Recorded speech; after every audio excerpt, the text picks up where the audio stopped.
रंगीन हयाती जो सफ़र यादि कंदासीं ऐं हिकिड़े शख़्स जे अखियुनि जो असरु यादि कंदासीं।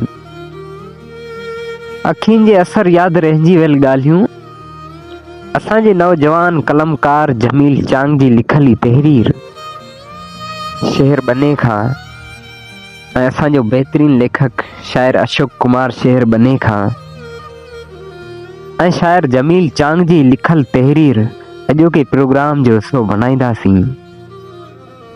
पंहिंजे ज़िदीले महबूब जी जुदाई में लिखल तहरीर शाइर जमील चांग यादगिरियुनि जा वर्क वराईंदे लिखे थो, रूपचंद भाउ कॾहिं कॾहिं बि दिलि चवंदी आहे त वही दिलि जा दर्द लिखजनि, पर वरी सोचींदो आहियां त छा लिखिजे।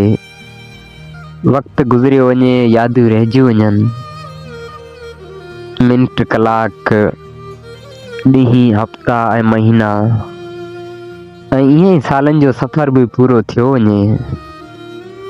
2025 जो ई साल बि हाणे अनक़रीब पुॼाणी ते पहुचण वारो आहे। हिन साल असांखे छा ॾिनो, छा खसियो, छा लिखिजे। गुज़री वेंदड़ ही साल जेको पंहिंजे आख़िरी मंज़िल में आहे, इन्ही साल असांखां प्यारा माण्हू खसिया, दोस्त मिट माइट अज़ीज़ जिन सां रूह जा रिश्ता हुया, उहे माण्हू असांखां विछड़ी विया। इन्ही साल दिलि खे उहे दर्द ॾिनो, इन्ही साल महबूब जी जुदाई ऐं बेरुखियूं असांजे पांद में गंढ जियां ॿधे छॾियूं। इन्ही साल अलाए त केतिरियूं साड़ियूं छॾियूं आहिनि।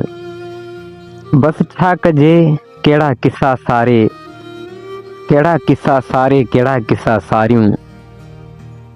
उहे प्यारा दोस्त जिन्हनि सां हर ज़ोर कचहरियूं थींदियूं हुयूं, मोहबत ऐं मज़ाक़ूं थींदियूं हुयूं, उहे प्यारा दोस्त बि विछड़ी विया।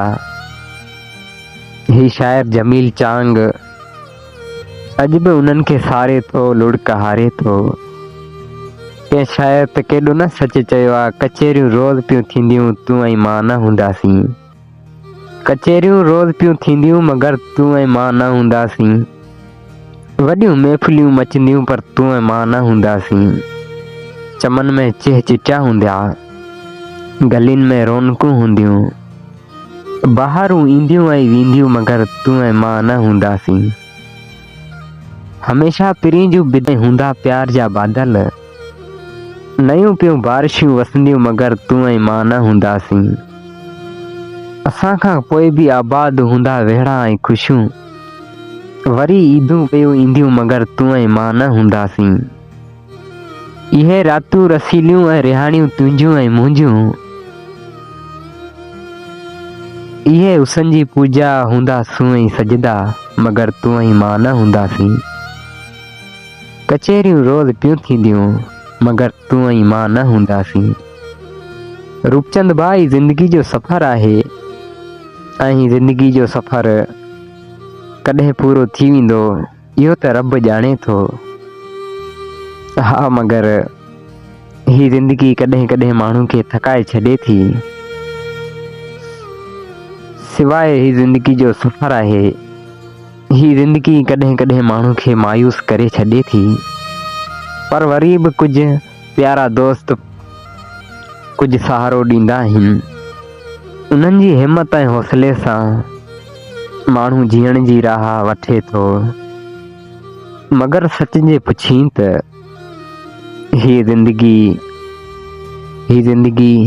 बेवफ़ा ज़िंदगी आहे, मगर हिन ज़िंदगी में अलाए छो जंहिंखे दिलि वारा दोस्त सम्झंदा आहियूं, उहे बि बेवफ़ा थी वेंदा आहिनि। कंहिंखे म्यारू ॾेई, कंहिंखे म्यारू ॾिजनि, बसि इहे ई दुनिया जो दस्तूर रहियो आहे त जंहिंखे तमामु दिलि सां चाहींदा, जंहिंखे दिलि सां मोहबत ॾींदा ऐं सचो प्यारु कंदा, उहे ई माण्हू राह में रोले छॾींदो आहे, पर छा कजे, प्यार कयो नाहे वेंदो, प्यार त थी वेंदो आहे। ऐं हा, प्यार उन्हनि सां ई थींदो आहे जेके रोले छॾनि था, जेके दर्द ॾेई वञनि था।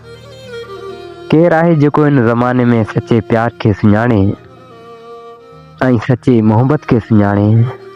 हा, सची मोहबत खे सुञाणे।